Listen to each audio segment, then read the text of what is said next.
नमस्कार दोस्तों, जैसा हमने कहा था कि आज हम 2 बजे एक बड़ा खुलासा करेंगे। उस खुलासे का सबसे बड़ा कारण है कि आरएलडी ने पैरासूट प्रत्याशी क्यों उतारा।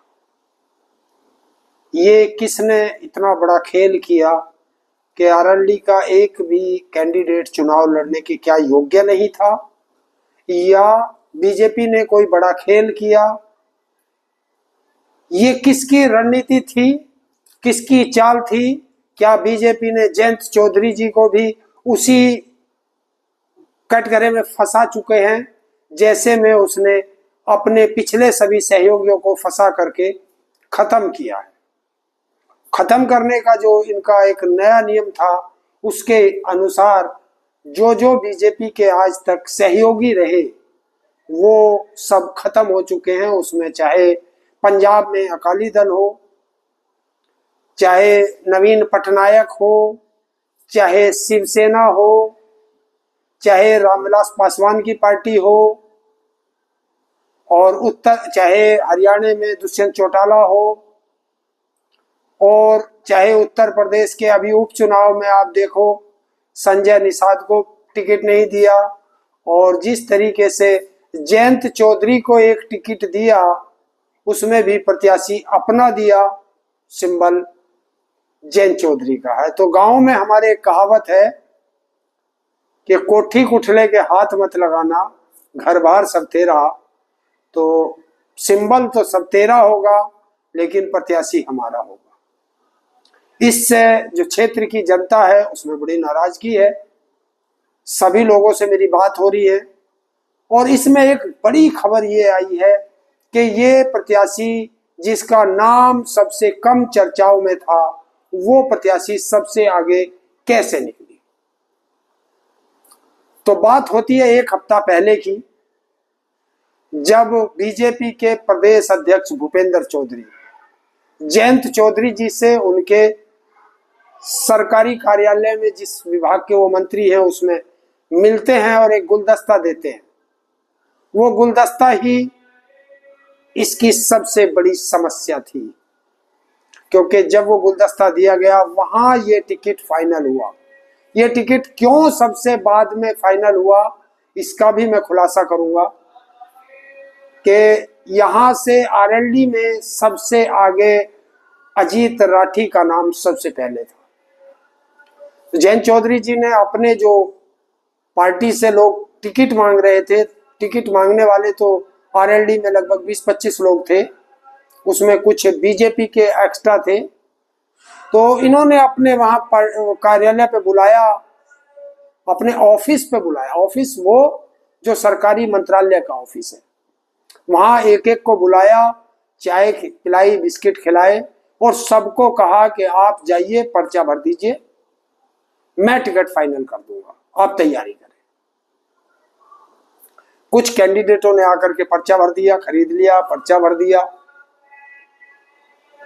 और सबसे बड़ी बात यह हुई जब अजीत राठी का नंबर आया, तो अजीत राठी का बैंक अकाउंट जयंत चौधरी जी ने अपने पीए से चेक कराया। क्या आज तक किसी कैंडिडेट का बैंक अकाउंट चेक हुआ क्या? और अजीत राठी क्या इतने कमजोर थे कि उनके अकाउंट में पैसे नहीं थे? और अगर पैसे ही देख करके टिकट देना था तो फिर आप बताइए, बागपत से लोकसभा चुनाव पे जो राजकुमार सांगवान को टिकट दिया था उसके अकाउंट में कितने पैसे थे? ये मैं नहीं सवाल कर रहा, ये जनता सवाल कर रही है। मीरापुर विधानसभा की जनता सवाल कर रही है, क्योंकि उन लोगों ने मेरे से सवाल किए हैं। वो सवाल मैं इस वीडियो के माध्यम से आप लोगों तक पहुंचा रहा हूं। इसमें मेरा कोई सवाल नहीं है, मेरा तो सिर्फ विश्लेषण है। और विश्लेषण यह है कि ये टिकट कैसे मिला। तो टिकट मिलने का कारण था 2024 का चुनाव, जब संजीव बालियान हार गए। तो संजीव बालियान और भूपेंद्र चौधरी जो बीजेपी के प्रदेश अध्यक्ष है, इन दोनों में बहुत अच्छी ट्विनिंग है। इन लोगों ने चुनाव हारने के बाद देखा कि जो बीजेपी में हम लोग जाट नेताओं में गिने जाते हैं, जयंत चौधरी के आने से हमारी वैल्यू कम हो गई है। अब शीर्ष नेतृत्व सीधा जयंत चौधरी जी से बात करेगा, हमसे बात नहीं करेगा। तो इन्होंने एक रणनीति बनाई कि मुजफ्फरनगर में हमारा दबदबा कायम रहे। ये संजीव बालियान जी के वो हैं कि हमारा दबदबा कायम रहे, इसलिए यहां से संजीव बालियान की पत्नी चुनाव लड़ेगी। लेकिन जयंत चौधरी सीट छोड़ने को तैयार नहीं थे, तो संजीव बालियान की पत्नी का लड़ना कैंसिल हुआ और इन्होंने मिथिलेश पाल से कहा, 2 महीने पहले की बात है, मिथिलेश पाल से कहा कि आप चुनाव की तैयारी करें, टिकट आपको मिलेगा। मिथिलेश पाल का आरएलडी के कार्यकर्ता विरोध ना कर दें, इसलिए सबसे पहले राजपाल सैनी का नाम चलाया गया और राजपाल सैनी पे विरोध बढ़ता गया, तो राजपाल सैनी को पीछे किया गया और अजीत राठी का नाम आगे किया गया आरएलडी की तरफ से।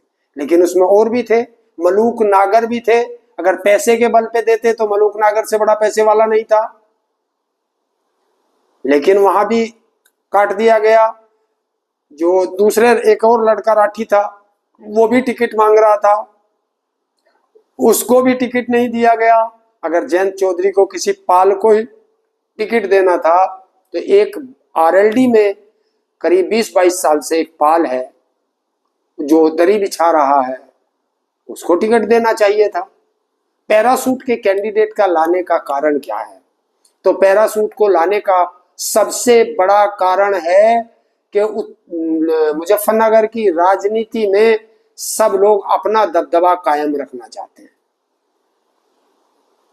जनता की किसी को फिक्र नहीं है, ना बीजेपी के नेताओं को फिक्र है, ना आरएलडी के नेताओं को फिक्र है। दबदबा किसका कायम रहना चाहिए? वैसे मेरी अपनी राय में अगर आरएलडी से किसी को टिकट होना चाहिए था, तो जो सबसे कर्मठ कार्यकर्ता है, जिसने आरएलडी का बुरे वक्त में भी साथ नहीं छोड़ा और तब भी ये लड़ता रहा, जिलाध्यक्ष भी रहे, अजीत राठी एक सबसे मजबूत नाम था। और अजीत राठी पर मैंने सुना है कई अलग जातियों के लोग भी उसको सपोर्ट कर रहे थे। करीब 400-500 लोगों को लेकर के वो दिल्ली भी गया, मीटिंग भी हुई और अजीत राठी को 1 साल पहले ही जयंत चौधरी जी ने कह दिया था कि ये उपचुनाव आप लड़ेंगे और आप तैयारी करें।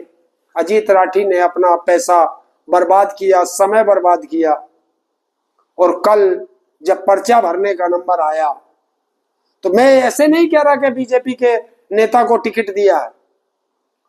कल पर्चा भरने से पहले मिथिलेश पाल ने आरएलडी की शपथ ली है, अब वो सदस्यता ली है। तो सदस्यता लेने से पहले जो टिकट दिया गया वो बीजेपी के कैंडिडेट को नहीं, उसे आरएलडी के कैंडिडेट को नहीं दिया गया था, कि तब तक मिथिलेश पाल बीजेपी की सक्रिय मेंबर थी, तो बीजेपी को टिकट दिया गया। और कल जब टिकट भरने का नंबर आया तो सबसे पहले वहां संजीव बालियान पहुंचे, बीजेपी के नेता पहुंचे। और अब देखना बड़ा दिलचस्प होगा कि इस चुनाव में चुनाव का प्रबंधन आरएलडी के हाथ में रहता है या बीजेपी के हाथ में रहता है। देखना यह सबसे बड़ा दिलचस्प रहेगा। और जिस तरह लोगों की प्रतिक्रिया आ रही है, उससे ये चुनाव फंसता हुआ नजर आ रहा है। और देखना यह होगा कि जो लोग विरोध कर रहे हैं, जो जयंत चौधरी का भी विरोध कर रहे हैं, कैंडिडेट का भी विरोध कर रहे हैं, वो लोग कुछ समय के लिए विरोध कर रहे हैं, परमानेंट विरोध कर रहे हैं, या इस चुनाव में विरोध कर रहे हैं, ये इसका पता आने वाली 13 तारीख को जब वोट पड़ेंगी उस समय पता चलेगा। और सही जानकारी आने वाली 23 तारीख को जब ये वोटिंग खुलेंगी तब पता चलेगा। लेकिन खेल जो था वो भूपेंद्र चौधरी और संजीव बालियान ने किया है, और जयंत चौधरी उस चक्रव्यूह में फंस चुके हैं जिस चक्रव्यूह में बीजेपी इनको फांसना चाहती थी, जयंत चौधरी उसमें फंस चुके हैं। अब अगर आपको देखना हो, जिस जिस पार्टी का मैंने नाम लिया है, उन पार्टी का वजूद आज की तारीख में क्या बचा है, ये आप देख सकते हैं।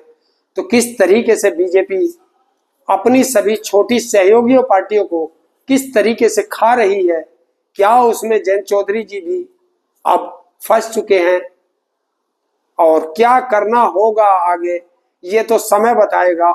लेकिन आने वाला समय, मीरापुर का विधानसभा चुनाव एक ऐसा घमासान का चुनाव होगा, शायद हिंदुस्तान की सबसे हॉट सीट में मीरापुर की सीट गिनी जाएगी, जिस तरीके से अयोध्या की सीट गिनी जाती थी। उसी तरह अखिलेश यादव ने भी फिर इस उपचुनाव में वही पीडीए का दाव खेला है, जो पीडीए का वो नारा देते थे। उन्होंने फिर जनरल सीट पर गाजियाबाद में एक एससी को टिकट दिया है, और उन्होंने एससी, ओबीसी और माइनॉरिटी, इन 3 कम्युनिटी पे दाव खेला है। इस उपचुनाव में देखना होगा कि पीडीए में अखिलेश यादव का ये दाव कितना भारी पड़ता है, और ये पीडीए बीजेपी को कितनी पीड़ा देता है। इस पीड़ा का पता चलेगा आने वाली 13 तारीख को वोटिंग में और 23 तारीख को काउंटिंग में।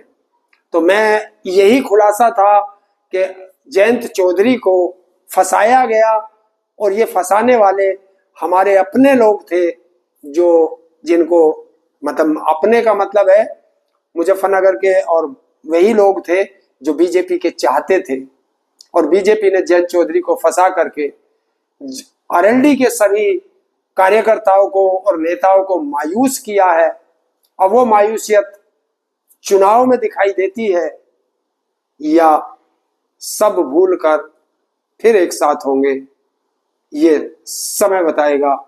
और 23 तारीख को ये ऊंट किस करवट बैठेगा, इसका पता हमें भी और आपको भी 23 तारीख को पता चलेगा। बहुत बहुत धन्यवाद आपका।